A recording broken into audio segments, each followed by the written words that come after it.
এইখা ডরায়েন না, এই টাইটেল দেওয়া ছাড়া উপায় ছিল না।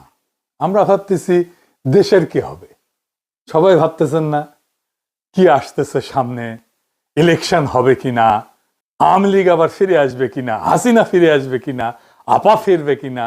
কিন্তু এর চাইতে জরুরি প্রশ্ন হইতেছে, আমি আপনি বেঁচে থাকবো তো?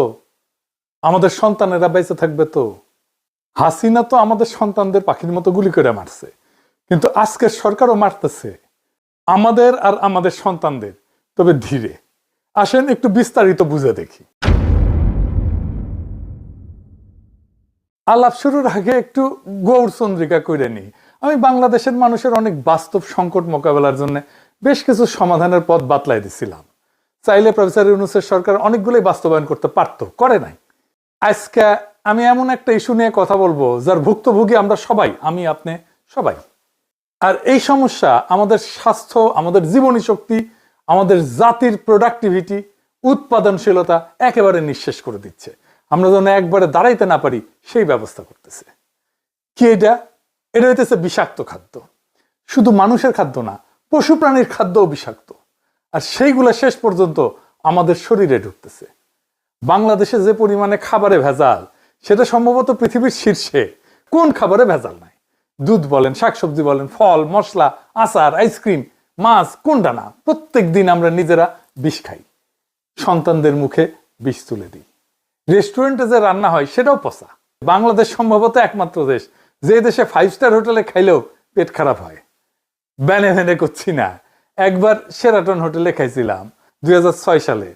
আমার নিজের টাকায় না, আমারও তো টাকা নাই শেরাটন হোটেলে খাওয়ার মতো। অফিসের বস ফ্রান্স থেকে আসছিল, ও খিলাইছিল। ওরে বাপ, রাত থেকে বমি আর পাতলা পায়খানা একেবারে ডাইরেক্ট হয়ে গেছিল। হাসপাতালে ভর্তি হইতে হয়েছিল, তার সাথে জ্বর। যাই হোক, কারো কোনো ভ্রুক্ষেপ আছে? এই যে খাবার দাবারের যে অবস্থা, আমরা যে বিষ খাইতেছি, কারো কোনো ভ্রুক্ষেপ নাই। নিরাপদ খাদ্য, এটা পাওয়া যায় মানুষের মৌলিক মানবাধিকার, এটাও মনে হয় জানে না কেউ।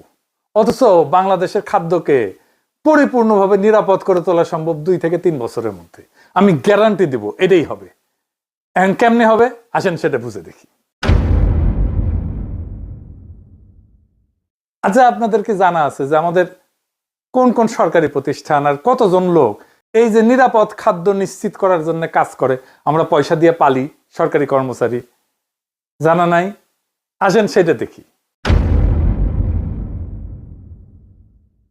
বাংলাদেশে নিরাপদ খাদ্য নিশ্চিত করার কাজে একাধিক প্রতিষ্ঠান যুক্ত আছে। এগুলো খণ্ডিতভাবে কাজ করে, আপনি কল্পনা করতে পারবেন না যে কত লোক কাজ করে। তাও আপনি যেই তিমিরে ছিলেন সেই তিমিরেই থাকতেছেন। আসেন এক এক কইরা দেখি। বাংলাদেশ নিরাপদ খাদ্য কর্তৃপক্ষ, BFSA, এদের কাজ হইতেছে স্বাস্থ্যসম্মত খাদ্য নিশ্চিত করার জন্য বাংলাদেশে প্রতিষ্ঠিত মূল এবং সবচেয়ে গুরুত্বপূর্ণ সংস্থা হচ্ছে এটা। এরা খাদ্য উৎপাদন দেখে, প্রক্রিয়াকরণ দেখে, আমদানি দেখে, বিপণনের প্রত্যেকটা স্তরে খাদ্যের মান পর্যবেক্ষণ এবং নিয়ন্ত্রণ করে। এটা বিভিন্ন সংস্থার কার্যক্রম সমন্বয়কারী বা আমব্রেলা বডি হিসেবে কাজ করে। অনুমোদিত লোকবল 365 জন। 2 নাম্বার, জাতীয় ভোক্তা অধিকার সংরক্ষণ অধিদপ্তর, DNCRP। আপনারা দেখেন যে মাঝে মাঝে ম্যাজিস্ট্রেট যায় দোকানে দোকানে, এটা হচ্ছে এই ভোক্তা অধিকার সংরক্ষণ অধিদপ্তর থেকে। এরা সরাসরি খাদ্যে ভেজাল বা অনিরাপদ উৎপাদনের ব্যবহার রোধে কাজ করে। এই সংস্থায় বাজার অভিযান পরিচালনা করে এবং অস্বাস্থ্যকর এবং ভেজাল খাদ্য বিক্রির বিরুদ্ধে আইনানুগ ব্যবস্থা গ্রহণ করে। ভোক্তারা যদি অভিযোগ করে তার ভিত্তিতেও তারা তদন্ত করে, জরিমানা করে। এদের লোকবল অনুমোদিত 664 জন। 3 number, Bangladesh standards and testing institution, BSTI। Seal দেখেন না BSTI এর? এটা হইতেছে সেটা বিভিন্ন খাদ্য পণ্যের মান নির্ধারণ করে এবং সেই মান অনুযায়ী পণ্য উৎপাদন হচ্ছে কিনা সেটা নিশ্চিত করে। তারা পণ্যের অনুকূলে BSTI এর একটা সিল দেয়, যা পণ্যটা নিরাপদ কিনা এইটার নিশ্চয়তা দেয়। খাদ্যে ভেজাল রোধ এবং সঠিক পরিমাণ নিশ্চিত করতে BSTI নিয়মিত ভ্রাম্যমাণ আদালত পরিচালনা করে। বর্তমানে এদের 664টা পদ আছে, আরো 1600 পদ এই সরকারি নিয়োগ দেবে, এটা পরিকল্পনা গ্রহণ করা হয়েছে। 4 নাম্বার, জনস্বাস্থ্য ইনস্টিটিউট, IPH। এইটা স্বাস্থ্য অধিদপ্তরের অধীনে থাকা জনস্বাস্থ্য রক্ষার জন্য একটা গুরুত্বপূর্ণ প্রতিষ্ঠান। এর অধীনেই আছে national food safety laboratory, NFSL। এই যে এটা খাদ্যের রাসায়নিক এবং মাইক্রোবায়োলজিক্যাল পরীক্ষা, অণুজীব পরীক্ষা, এটার মাধ্যমে গুণগত মান এবং নিরাপত্তা যাচাই করে। এইটা দেশের অন্যতম প্রধান খাদ্য পরীক্ষাগার।